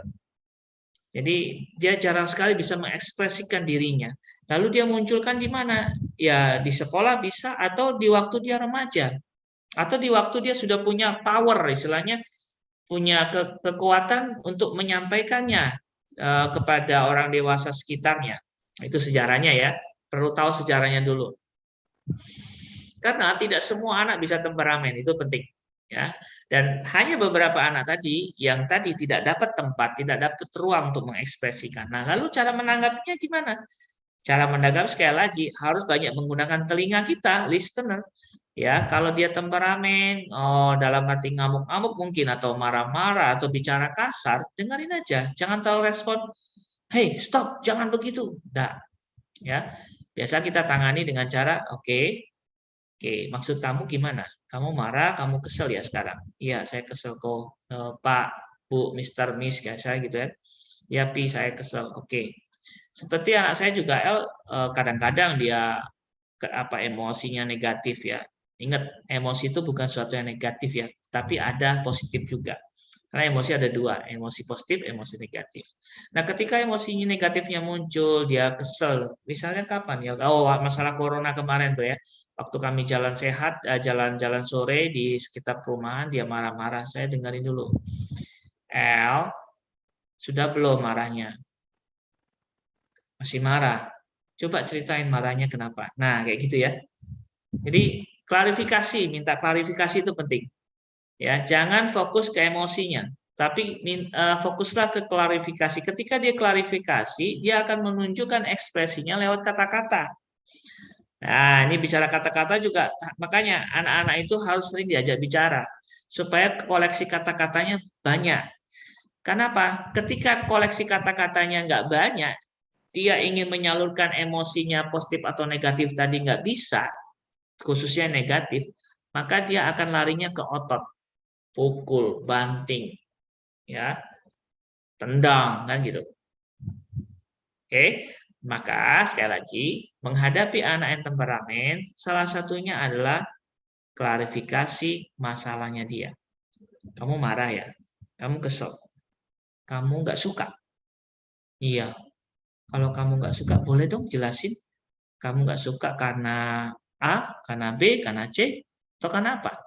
Kalau dia nggak mau jawab panjang ya kita kasih pilihan. Gitu, Wiraga. Oke, kok. Terima kasih untuk jawabannya. Ya, Sekarang kita lanjut ke pertanyaan kedua. Oke, untuk pertanyaan yang kedua, bagaimana cara kita menegur anak ketika si anak berbohong? baik sekali. Nah, anak berbohong itu salah satu kalau anak usia kanak-kanak ya atau usia balita gitu ya. Usia balita berbohong kalau berdasarkan riset ini merupakan ciri kecerdasan. Nah, ternyata anak berbohong itu cerdas loh. Karena ada yang melakukan riset ya. Suatu ketika anak-anak dikumpulin satu-satu dimasukkan sebuah ruangan bergantian gitu ya. Di ruang itu ada CCTV gitu ya. Nah, lalu ada seorang peneliti itu bilang kepada anak itu ketika dalam ruangan dia bilang gini, katakan Andi gitu ya, Andi, di sini ada permen, ya, ada permen, banyak permennya. Andi harus menunggu Andi menunggu sekitar beberapa menit, nanti Om masuk lagi ke ruangan ini. Kalau Andi tidak makan sama sekali permen itu, Andi dapat permennya lebih banyak. Oh ya Om, oke Om. Ya, anak itu bilang gitu toh. Nah, ternyata nunggu dia lama, lihat permen, aduh pengen banget makan gitu ya. Akhirnya dia coba ambil makan permen itu, dia terpaksa ambil kan. Dia kemut, dia bungkusnya dia simpen. Om itu datang masuk karena Om itu lihat dari CCTV ya. Tanya, Andi tadi makan permennya? Enggak om, enggak om. Oke, betul enggak? Enggak om.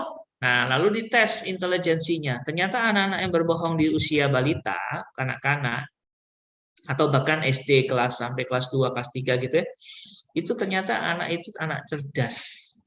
Nah, maka ketika anak berbohong, kita tegurnya jangan sadis. Kamu ngerti nggak? Ini musyawadah. Dalam Pancasila Buddhis, ini pelanggaran berat tahu nggak ya? Nggak usah gitu ya. Jadi kalau anak berbohong, pertama dia harus tahu dulu, bukan kita yang melabel sekali lagi. Misal, ada kejadian katakanlah piring pecah gitu ya. Oke, kita situasinya biasa, jangan menegangkan ya. Siapa yang pecahkan piring ini? Nah, nggak ada yang ngaku nanti ke depan. Kita duduk makan, sudah misalnya atau sudah duduk atau ketemu bareng, kumpulin semua. Anak-anak, ini mami atau papi nemuin piring nih. Piringnya pecah, santai aja. Jangan terlalu di pressure. Cerita itu sekali lagi intonasi atau pilihan intonasi itu menentukan nilai yang kita mau ajarin ke anak. Oke, piring pecah. Kalau kita ingin mengajarkan dia bertanggung jawab, maka intonasinya bukan mengancam. Ya, kalau intonasinya mengancam, kita ajari anak sebenarnya untuk melarikan diri dari masalah. Aduh, ancaman ini, ancaman. Nah, kita kasih tahu. Piring pecah memang bisa terjadi kapanpun anakku. Tapi mama cuma atau papi pengen tahu kejadiannya seperti apa. Bukan ngomong siapa ya yang pecahin. Ngaku. Nah, enggak boleh gitu. Piring pecah biasa terjadi.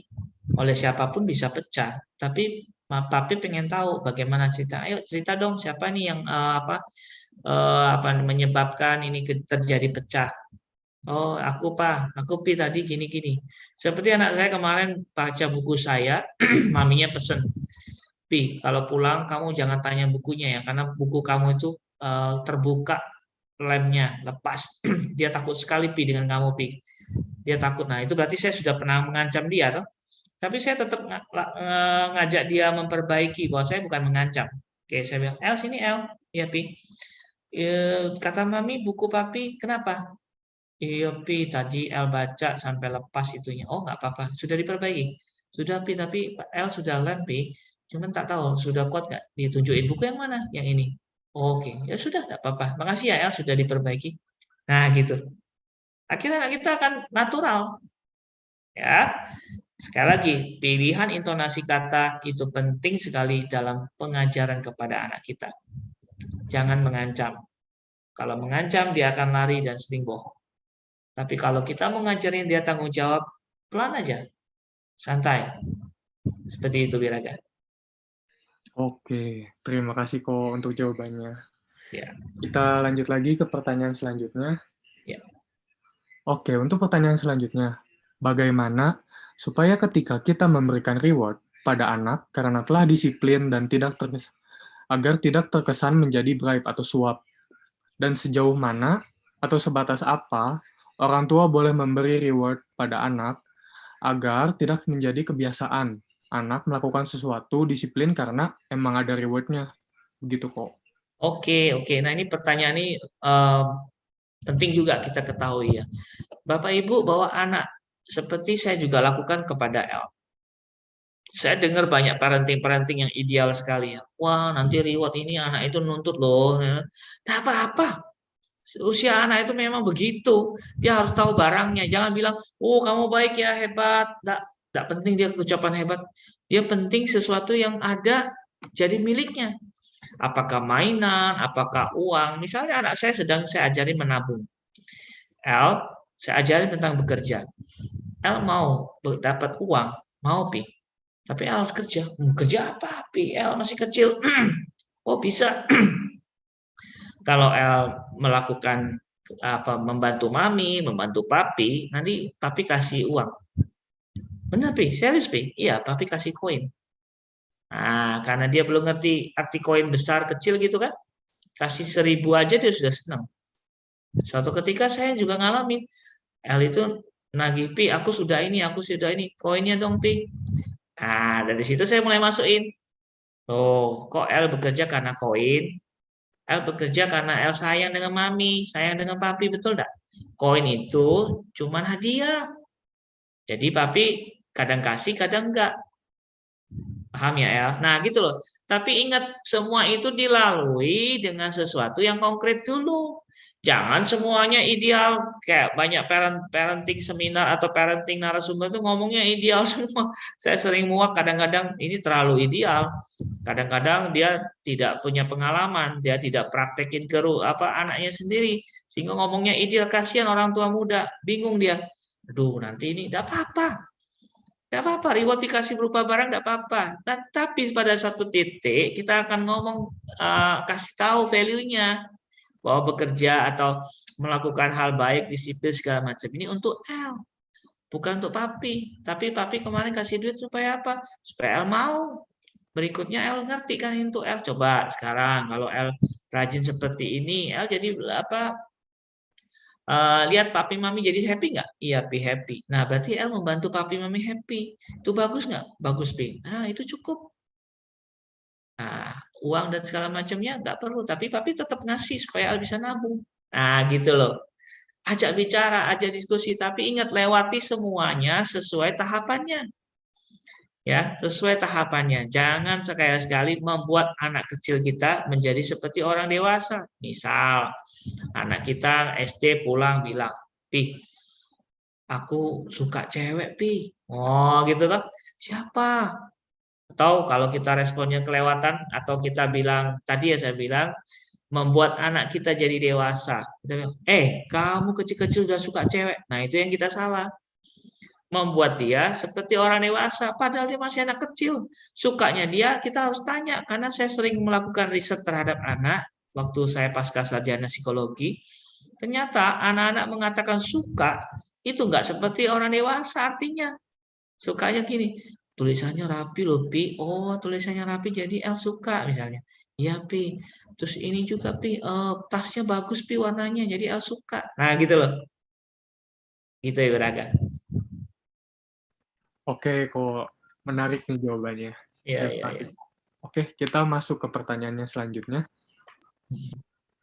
Hmm, Wiraga pesen koko toh ini lebih banyak tanya jawab ya kok, yang asada ya istilahnya ya. oh iya kok, oke. Jadi Ya, bagus kalau banyak pertanyaan lebih mengena. Oke, silakan. kok ini saya bantu baca. Ya. Ada kalanya orang tua memperlakukan disiplin atau pendekatan yang kurang tepat kepada anak. Hmm. Akibatnya, anak menjadi takut-takut melakukan Hmm. sesuatu, kurang Hmm. percaya diri, dan sebagainya. Apakah yang bisa dilakukan orang tua selain mengubah pendekatannya ke anak untuk mengobati trauma yang dirasakan si anak, membuatnya lebih nyaman dan tumbuh kepercayaan lagi pada dirinya? Baik, baik. Nah, banyak cara ya, banyak cara. Saya juga pernah, karena saya bukan, sekali lagi, saya tidak pernah mau jadi narasumber yang ideal ngomongnya. Enggak, kok Frankie ini orang tua yang belajar juga. Dan kadang salah, kadang juga kelewatan. Yang saya kasih contoh yang di depan tadi manis-manis manis itu karena perjuangan juga.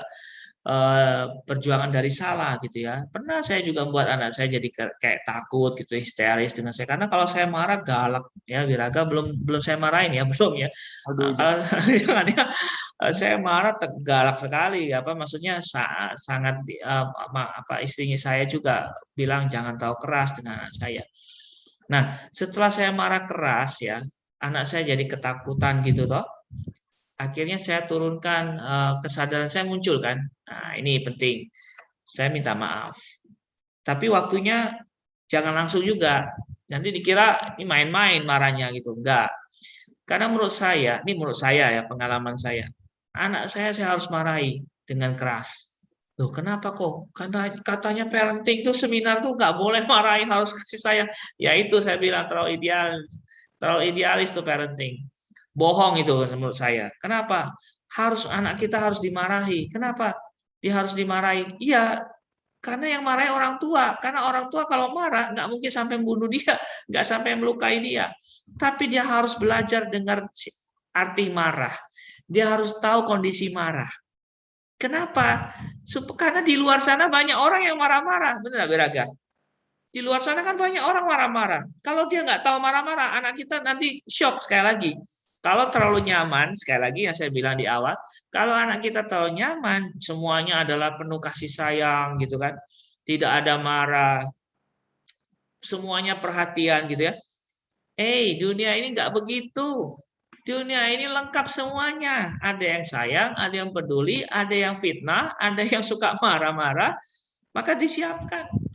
Saya siapkan anak saya kalau dia salah, sudah diomongin dia salah, saya marahnya keras. Sampai dia gretek dan pipis terus, ingin pipis. Itu berarti sudah masuk ke wilayah yang sedikit trauma. Ya. Nah, setelah itu, setelah marah selesai, dia merasa takut, dia ngerti. Salah, udah saya biarin beberapa momen, pas momennya baik, saya ngomongin, ingat tak kemarin papi marah, El? Ingat. Apa rasanya, El? Ya takut, Pi. Papi itu marah kayak geledek tuh yang tadi bilang, kayak guntur, kayak halilintar. Oke. El tahu kenapa papi marah? Iya sih, Pi, El salah. Bagus. Tapi cara papi, menurut kamu gimana, El? Ya menakutkan sih, Pi. Ya wes, papi nggak gitu lagi kalau El merubah sikap. Bener nggak? Lihat sekarang. Ya, sekarang papi nggak marah toh? Nggak ya, Pi? Nggak, papi lucu. Nah iya, karena El gimana? Karena El nggak melakukan kesalahan. Nah itu, ke depan jangan salah, sehingga nggak dimarahin orang. Paham ya? Bukan saya bilang, ya sudah, papi nggak marah. Enggak. Ingat, di rumah itu segala macam kondisi yang ada di luar harus ditujukan di dalam rumah. Saya kasih tahu kan? Harus ditujukan di rumah. Kenapa? Di rumah itu ladang untuk mereka belajar. Jangan sampai anak kita shock keluar sana ditodong orang, keluar sana ditipu orang, keluar sana dimarahi orang, nggak siap ngadepin marah gimana, dihadapi pembohong gimana. Maka anak saya ajarin bohong sekali-sekali, saya bohongin. Papi ini kok bohong sih gini-gini. Nah itu namanya bohong El. Paham ya? Kalau orang bohong gimana? Kelihatan nggak? Kelihatan Pi, gerak-geriknya papi itu mencurigakan. Nah saya ajarin. Gitu, Biraga. Nah, biasanya kita, ya ini ada pertanyaan tadi ya, bagaimana cara tadi diajak bicara dalam kondisi nyaman ya. Kondisi nyaman sekali lagi setelah dia nyaman, dia tenang, kita ajak bicara. Yang berikutnya dengan cerita boleh. Kalau Frankie kan gabung sama Ehipasiko Foundation, ya gabung situ dapat jadi Dhamma Duta, sering diberi buku gitu ya. Dia senang sekali buku-buku itu Ehipasiko dia baca. Nah, lewat cerita bisa lewat buku-buku cerita yang bergambar, ceritain seorang tokoh ya, tokoh-tokoh Buddhis yang luar biasa, ceritain. Dia senang. Kasih gambarnya, ceritain sesuatu yang membuat dia bangkit lagi. Tidak apa-apa nak takut, tidak apa-apa, takut tuh wajar kok. Menjadi takut tuh wajar kok. Dia nonton film juga takut, suruh tutup bantal. Tidak apa-apa takut. Coba dilihat bareng papi yuk. Nih papi pegang. Seperti tidur sendirian itu dia takut pertamanya. Ditemani, lama-lama saya bilang, ayo, kuat ya, yang kuat. Karena El mau jadi orang kaya kan, saya bilang, oh ini juga penting nih. Kadang-kadang orang tua bilang, jangan nak, jadi orang baik aja, jangan jadi orang kaya, nanti serakah. Aduh, jangan pernah ngajari anak untuk tidak serakah, kasihan. Dia harus serakah di dunia ini. Kalau nggak serakah dia nggak bisa hidup jadi dunia perumah tangga. Saya bilang, El mau jadi orang kaya ya, mau punya rumah lebih besar dari papi ya? Iya, Pi. Nah, kalau mau jadi orang kaya harus berani. Harus berani tidurnya, belajar tidur yang sendiri. Itu semua orang kaya belajar tidur sendiri, El. Oh iya, Pi. El mau dapat uang banyak. Berapa banyak itu? Nah, gitu loh. Materialistis kata orang, oh kok Frankie nggak apa-apa, anak-anak harus diajari sesuatu yang konkret sekali lagi. Sesuatu yang kelihatan. Jangan terlalu muluk-muluk. Ayolah ke Nibbana aja. Jadi orang suci. Sotapana, aduh, nggak sampai nih, belum sampai. Gitu Wiraga. Oke kok, siap. Terima kasih kok buat jawabannya. Ya. Nah, sekarang kita lanjut ke pertanyaan berikutnya ya. Ya.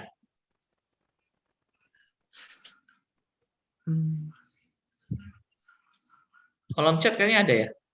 Ya, nah, bagaimana cara memotivasi agar anak menjadi semangat dalam belajar? Nah, ini Penting juga ini ditanyakan. Betul sekali penting. Orang tuanya belajar dulu. Sekali lagi, saya sengaja baca buku. Walaupun saya nggak betul-betul baca, di depan dia saya baca buku. Di depan dia saya googling, cari artikel. Seperti hari ini loh, saya belajar mempersiapkan materi ini kan harus saya belajar, saya baca. Saya sengaja ajak di sini, lihat papi nih, bikin PowerPoint, bikin ini.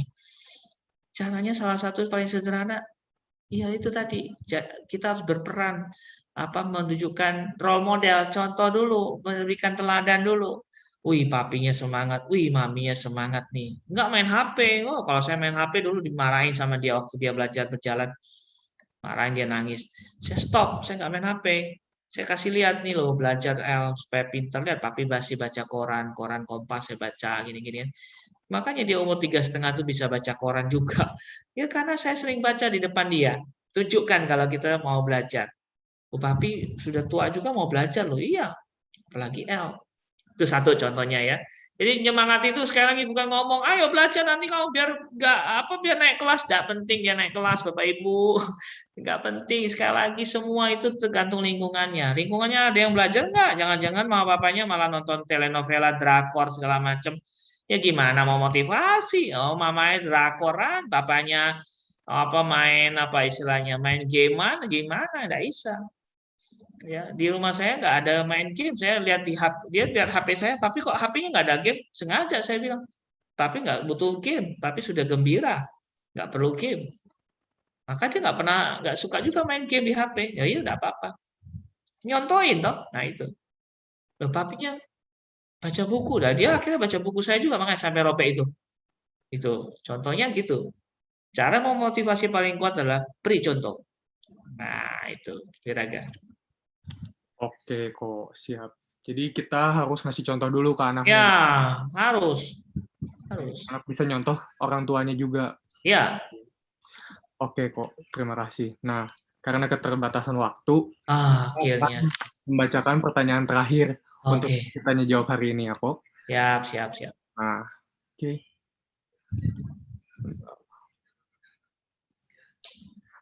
Bagaimana pola asuh terbaik sebagai orang tua untuk menyikapi anak balita yang kritis sekaligus perasa, yaitu mudah tersentuh, dengan tetap mengutamakan sisi-sisi dunia anaknya?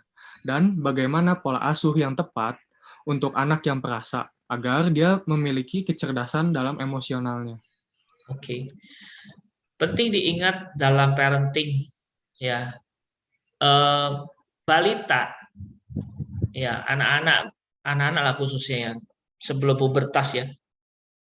Itu peribahasa buah jatuh tidak jauh dari pohonnya itu ada benernya ya.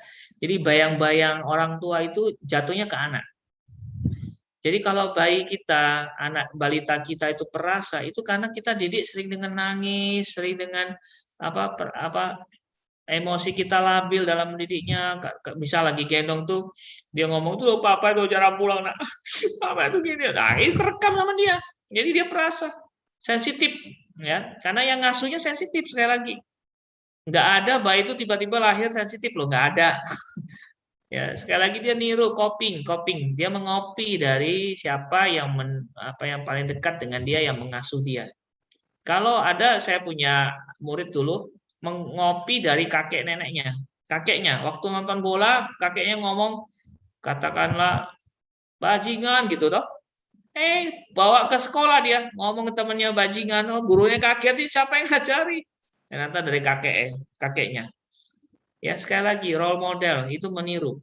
Maka kalau ada anak kita perasa, bagaimana menghadapi kita? Ubah dulu diri kita. Yang ngasuhnya harus ubah diri dulu. Maka selalulah mendidik anak dengan ceria, gembira, dengan tenang. Menghadapinya dengan tenang, nyaman dulu dengan diri ini loh. Ya, maka Ko Franky ngomong belak-belakan. Karena Ko Franky nyaman ngomongnya. Karena Ko Franky nggak mau jadi narasumber yang cuma omong bagus-bagus terus nyesatin orang. Nggak mau. Saya ngomong apa adanya. Saya pemarah, iya. Saya juga bisa menenangkan anak juga bisa. Ya, apa adanya gitu loh. Ya, maka please semua parenting terbaik itu dimulai dari diri orang tuanya, si pengasuhnya ini loh. Ya, maka kita harus beres dulu dengan diri kita. Jangan-jangan blue babies itu kan pengen perhatiin, ini kok aku sudah ngelahirin capek-capek malah anakku yang digendong-gendong, diucapin, dilucu-lucuin, aku kok enggak. Nah, karena dia tadi batinnya, tangki cintanya kosong. Nah, tangki cinta kita harus isi dulu. Apapun masalah parenting, masalah anak, sekali lagi kembali ke orang tuanya. Orang tua itu harus isi batinnya dulu. Dia harus punya happiness dari dalam dirinya. Kalau dia nggak punya, masalah apapun nggak bisa diatasi. Maka kalau ditanya pola asuh yang tepat gimana? Nggak ada pola asuh yang tepat. Ya, yang ada adalah pola asuh yang terus bertumbuh, berkembang dari masalah. Masalah dihadapi berbeda. Sekali lagi, masalah apapun dihadapi, kalau batinnya tenang, mesti ada solusi kok. Ya, maka kalau anak kita ini perasa, gitu ya, ya kita harus ajak dia happy, ajak dia gembira, ajak dia dinakali. Anak saya juga perasa, si L tuh perasa, mudah terharu dia. Nonton film apa nangis gitu ya. Saya sering nakali, saya godain dia, terus ngumpetin barang dia, dia bingung mana ya nangis dia. Ayo cari barang pakai mata atau pakai nangis, saya bilang gitu. Kalau nangis ketemu nggak barangnya? Cari dulu dong. Saya sering ngumpetin barang dia, sengaja bikin masalah saya dengan dia. Supaya apa? Perasaannya berkurang. Kenapa dia jadi perasa? Kemungkinan mungkin dari mamanya. Mamanya memang perasa, sensitif gitu ya. Tapi bapak ini cuek, tambeng, muka gedek. Nah, saya ajari supaya balance antara perasa dengan muka gedek ini. Yang penting apa? Saya harus kasih tahu, ada kalanya kamu perasa, ada kalanya kamu harus cuek. Karena di luar sana banyak orang yang akan membuli mereka yang perasa. Ya kan, korban pembulian itu karena anak-anaknya anak perasa. Diom, ayo culun gitu kan, nggak boleh. Nah, itu caranya. Dia jadi dibuat permainan, dibuat apa namanya, dinakali anak kita. Saya ajari anak saya nakal. Godain maminya misalnya. Saya ajarin. Supaya apa? Supaya anak kita tuh tahu gitu loh. Ini namanya jahil. Ini namanya nakal, jahil nakal. Ini namanya iseng, kayak gitu tuh. Jadi mereka kaya. Dia jadi sekali lagi di rumah itu dia kaya pengetahuan yang di luar sana dia akan hadapi gitu. Jangan di rumah itu dibuat seperti sangkar emas gitu loh. Makanan tersedia, apa-apa tersedia, segala macam tersedia. Akhirnya dia sekali lagi lumpuh. Ini ada kejadian kisah nyata. Kumpulan burung ya. Ini kisah nyata. Kumpulan burung itu waktu itu dia tinggal di sebuah pulau. Di pulau ini akhirnya kesulitan makan mereka. Mereka akhirnya berkelana. Ketemulah satu pulau kecil. Di pulau kecil itu ternyata mereka ini tadinya burung-burung pengelana ya, bisa terbang mana-mana, terbang jauh gitu loh. Sangat hebat, sangat luar biasa. Jadi ditakuti lah. Tapi karena krisis makanan mereka pindah ke sebuah pulau kecil. Dan di pulau kecil itu ternyata segala makanan yang dia butuhkan, terutama ikan, itu mampir tanpa harus dia berjuang. Di pinggir-pinggir pantainya dia tinggal caplok makan, caplok makan. Akhirnya generasinya terus, dan burung ini akhirnya tadi evolusi. Sayapnya yang tadi kuat untuk terbang, nggak bisa. Karena dia cuma makan di situlah, nggak perlu terbang. Kakinya malah membesar, sayapnya malah mengecil. Dan akhirnya dia semua generasinya nggak bisa terbang. Tapi memang makmur di situ ya. Suatu ketika ada nelayan menemui pulau ini dan mau menangkap ya burung-burung ini karena dagingnya enak. Akhirnya punah tuh burung. Kenapa? Nggak bisa ngelawan, nggak bisa terbang. Ditangkap sama nelayan, ditangkap banyak orang, habis punah. Nah, itu pesan saya. Maka sebagai orang tua, sekali lagi rumah itu tempat mereka belajar asam asin pedesnya kehidupan. Bukan di luar. Di luar itu nanti bukan yang pertama dihadapi, tapi di rumah dia harus hadapi yang pertama kali mengenai asam, asin, pedas, pahit, kecutnya kehidupan. Maka dibuatlah rumah itu menjadi tempat mereka untuk sarana berlatih. Sekali lagi, sarana berlatih. Bukan tempat yang nyaman, 100% nyaman. Enggak. Ya, buat dia terlatih. Buat case-case buat dia supaya mikir, buat case-case supaya dia ngerti, oh ini itu, ini itu. Gitu. Dari situ, maka pertanyaan tadi kan bagaimana pola asuh yang tepat perasaan ini bisa memiliki kecerdasan emosi, ya itu karena dikerjain terus. Dikerjain bapaknya kan dia paling marah dengan bapaknya. Terus bapaknya ngasih tahu, selesai. Kayak gitu Wiraga. Oke kok, berarti intinya semua masalah yang ada pada anak itu kembali Mhm, lagi ke orang tua, yang pasti. dimana ketika orang tua sudah memberikan hal-hal positif pada anaknya, maka sang anak pun dapat menyelesaikan masalah dengan baik dan benar. Ya, Oke, terima kasih Ko Franky sudah ya, menjawab pertanyaannya, dan terima siap. kasih juga atas antusias para hadirin yang dalam mengikuti acara parenting hari ini. Saya akan membacakan kesimpulan dari topik hari ini, yaitu bukan hanya teknologi yang update, tapi parenting juga harus update. Parenting pun bisa berubah karena mengikuti perkembangan teknologi. Sekali parenting update, tidak perlu mengikuti masa-masa yang lampau. Nah, anak-anak Indonesia pun harus menyiapkan 10 skill ini agar Indonesia bisa lebih maju lagi. Yang pertama, kita harus bisa menyelesaikan masalah sendiri. Yang kedua, itu kita harus bisa berpikir kritis. Banyak nanya ini itu nggak apa-apa. Cari jawabannya bersama-sama jika orang tua tidak tahu jawabannya. Nah, yang ketiga, harus memiliki keterampilan dalam bersosialisasi. Yang keempat, harus kreatif. Dan yang kelima, berkoordinasi dengan orang banyak. Lalu yang keenam, kecerdasan emosional atau pahami emosi sendiri. Yang ketujuh, diberi kesempatan untuk memilih dan mendiskusikan alasannya. Yang kedelapan, melayani dengan atas contoh orang tua. Lalu yang kesembilan, bernegosiasi. Dan yang kesepuluh, jangan membuat anak jadi kaku. Harus fleksibel, kognitif fleksibel. Nah, bila disingkat itu, jadi ada 4 C. C yang pertama, itu collaboration. Itu bekerja sama dengan orang tuanya. Lalu C yang kedua itu critical thinking, yaitu berpikir secara kritis. C yang ketiga itu communication, yaitu berkomunikasi dengan orang tuanya. Dan C yang terakhir adalah kreatif. Jadi sang anak pun harus kreatif. Begitu juga dengan orang tuanya. Kita harus mendidik anak dengan energi yang positif, berikan rasa aman dan kenyamanan. Jangan ditakut-takuti. Ajak ngobrol anak sedini mungkin. Jangan dibandingkan dengan orang lain. Bandingkanlah dia dengan dirinya yang ada di masa lalu. Anak pun harus diberi kesempatan untuk dihargai. Tunjukkan cinta orang tua pada anaknya secara nyata. Oke, terima kasih Ko Franky atas materi dan jawaban yang telah disampaikan. Sekarang, kita akan membacakan pelimpahan jasa yang akan dipimpin oleh saya.